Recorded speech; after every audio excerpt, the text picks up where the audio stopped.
So often we want things. We want to be successful. We want to be entrepreneurs. We want to be creatives. We want to do things, but we don't even know how to get started. We know what we love, but we don't know how to use it. It's important to find inspiration, to create mentors from people who don't even know they are mentors. When I went and got my graphic, when I went to get my degree in graphic design, the very first day of class, I told the professor very clearly that while I love the vocation, I had no interest in being a graphic designer. None. Not even a little bit. Because I didn't care about the mathematics behind typography. I wanted to learn it. I wanted to be able to use it. But it didn't light me up and get me excited. And as we got going very early on, my professor, David McDermott, looked at me and said, "You're going to like this guy." And it was James Victori. James Victori, for those that don't know, is a MoMA celebrated artist, the guy who's literally in textbooks, a New York designer who, quite frankly, pushes the envelope. I don't care about his work nearly as much as the man behind the work. And that's kind of the parallel for me when I seek mentors. If I love Neil Gaiman as an author, it's because while I enjoy his books, I enjoy his narrative, the way he puts himself out there, the way he gives back. Because that's how I want to be. I don't just want to be someone who makes things. I want to give back. I want to communicate. I want to have a connection with an audience. I want to inspire others to be more. So here I am, excited to be back in school, doing the things that I'm doing. And here's this guy, this rebel designer, James Victori. His work is rough around the edges, and where everyone else was so precise and perfect, and people that I went to class with were literally hands and knees worshiping at the house of typography as if it was a deity. I was going the other way. For me, it was like finding rock music that no one else was, when rock music wasn't a thing. And being, this guy speaks to me. The rough line work, the grit in each piece of typography, every image. And a guy who looked you in the eye and said, "Make art that matters. Your work is a gift." There's these quotable things. And I was like, man, this person has more substance than just style. And that was the beginning of a relationship with a mentor who, for the longest time, didn't know he was inspiring me. You know, at the end of the day, this is a person who was teaching at the School of Visual Arts in New York, running his own design firm, and eventually moving into my backyard here in Texas, where I finally got to meet him. And that's kind of the crux of this creative journey, is you have these other quests and side missions and this feeling of arriving each time before you move on to the next thing. So for me, it started as being a student, consuming everything. Just like Austin Kleon says, you copy, then you emulate, and then in the process, you find something that is yours. So I looked and I'm like, yeah, I like this work. I like to speak my mind. I want to put it out there. I love the grit and a little bit of a grunge type, the grit and the type of grunge like aesthetic that he had. So I began to make my version of his work until eventually I got to find where I wanted to be with it. I would communicate with James through things like commenting on YouTube, emails, little things that for him probably were just passing pieces of his day. But what he didn't realize that day after day, his work, his writings, even his social media pages were sources of education and inspiration. I got to look at the things at first that I looked at with such elation as this guy knows everything. But the best part of finding a hero and a mentor is when the student becomes the master in their own way. There are parts of James's career that I would never be able to meet. At the same time, I got to realize that as someone who has experience in business and marketing and all these things, that if I bridge my unique experiences with what I learned from him, it created something that I could care about. And that's the part of the journey. So I shared James with everybody in class that would listen. I found ways to use his art and teachings along personal relationships that had nothing to do with design at the forefront, but for me was so important because much like when you find your favorite band, you just want to share the songs with everybody. That was James Victori. So years of college go by, and I absorb other designers, find things through this lens. It wasn't that he was the only mentor, but it was the one I connected to most.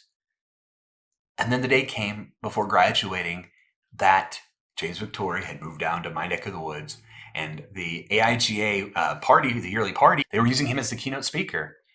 So while I was going to school here in San Antonio, you better believe that after class, where I was mortgaging time with finals projects, taking so many classes I didn't know what to do with myself as I was trying to finish using my GI Bill. I leave immediately from class a little bit early. I already talked to my professor. Come home, get ready, commuted almost the hour back to the country where I lived outside of San Antonio. Got ready, then drove another hour and a half in traffic just to get to this party, just to see this mentor. People say don't meet your heroes because in the end you're afraid that they're going to disappoint you, or this notion that you had is going to be false and it's going to ruin everything. It added a finality to that particular chapter of my life before I graduated, because there I go, mingling, talking to people, smiling, feeling like I'm getting ready to meet a hero. And I did. I watched him do an amazing keynote. We all laughed and smiled and fed into the charm that most of us who know James Victori's work absolutely were entranced by. But after that, I caught him while having a beer, and I was just so eager and happy, and we had a brief conversation, shook hands, looked each other in the eye before other people are pulling at his attention because this is a large event and he is the keynote speaker. And the strangest thing happened. I felt complete in that moment for that particular part of me. That I met my hero, and I got to see that he was just a man. Because we lift people up that we look up to. I lifted up James for years at that point. He became this thing that I was like, I can't reach this. This guy is so beyond me. If it's an author, what's the difference between someone who does the work and Stephen King minus the success? It's not that Stephen King is this immensely talented writer, so much so that he dwarfs everyone else. He is immensely talented. He's built it and earned it over a body of work. It's efficiency. It's actually being present. So here I met James. The fatigue was on his face. Here he was trying to fit into a new audience himself, but as a guy who doesn't have to fit in. In that moment, I saw that he was a man. He was just this normal guy, and it made me feel so much warmth knowing, hey, wait a minute. I'm just a dude too. A guy trying to make it. We're just in different parts of the path, and our paths are completely different. So I no longer had to put this man on a pedestal, but it made me appreciate his work even more, because I'm like, before I was looking at the work of a god, but now I'm looking at the work that touched me, that came from a guy like me, a guy who put the work in, who was brave enough to be bold, and did work that mattered to him and the people that should enjoy it.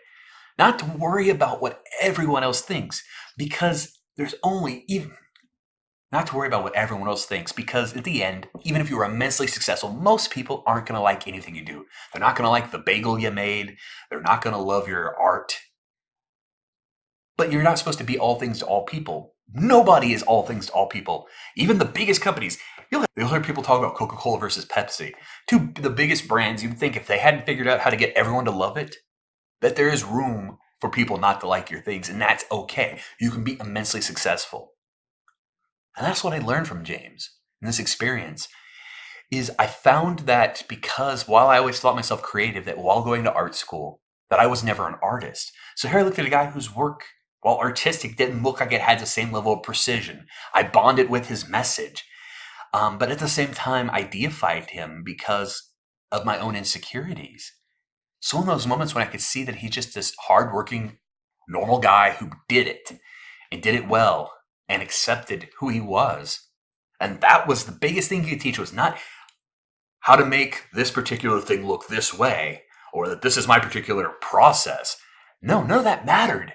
What he taught me was that he was human, that I'm human, and that there's nothing stopping me but me. That in the end, I can do this. And I don't have to do it his way. I don't have to do it someone else's way. But the key is to find my way, my path. At one point, there was a comment on a YouTube interaction I had where I would write these responses trying to add my own commentary to something he was teaching, not necessarily trying to bogart his conversation and take it for my own, but just such a fanboy at the time, not realizing that it was not necessarily polite. Here he kindly and eloquently put forth, you should publish all in caps, writings. And I was like, oh my gosh. I mean, James Victoria thinks I should publish all my writings. Yeah, I mean, I'm sure he appreciated what I was saying, but that didn't matter. When I looked at that and I've come back with a different lens, I realized he was like, go find your thing. Don't piggyback mine. Not because he had any reason to be insecure or think that I was taking attention away, but because somebody who cares wants you to have your own thing.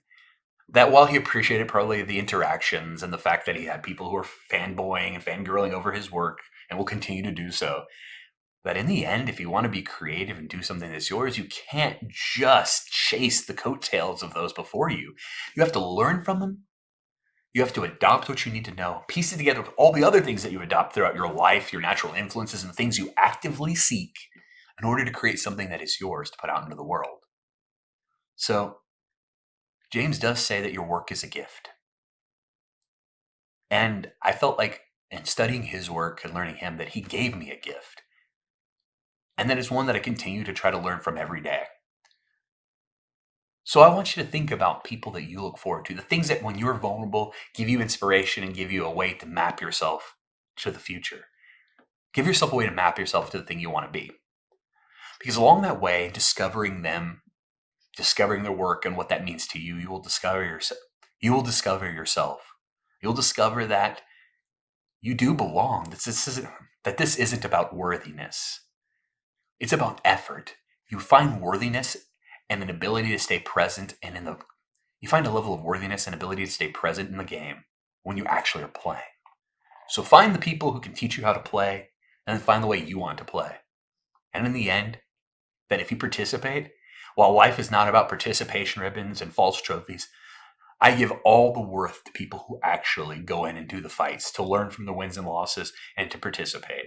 While participation trophies are something we should never hang our hat on, I will never diminish the challenges and the worth of when you really fight day after day, year after year, so that you can actually have a chance. That's a victory in its own right. Moral victories do matter. In the long scheme of things, they're the things that'll keep you going until you find the victory that's yours.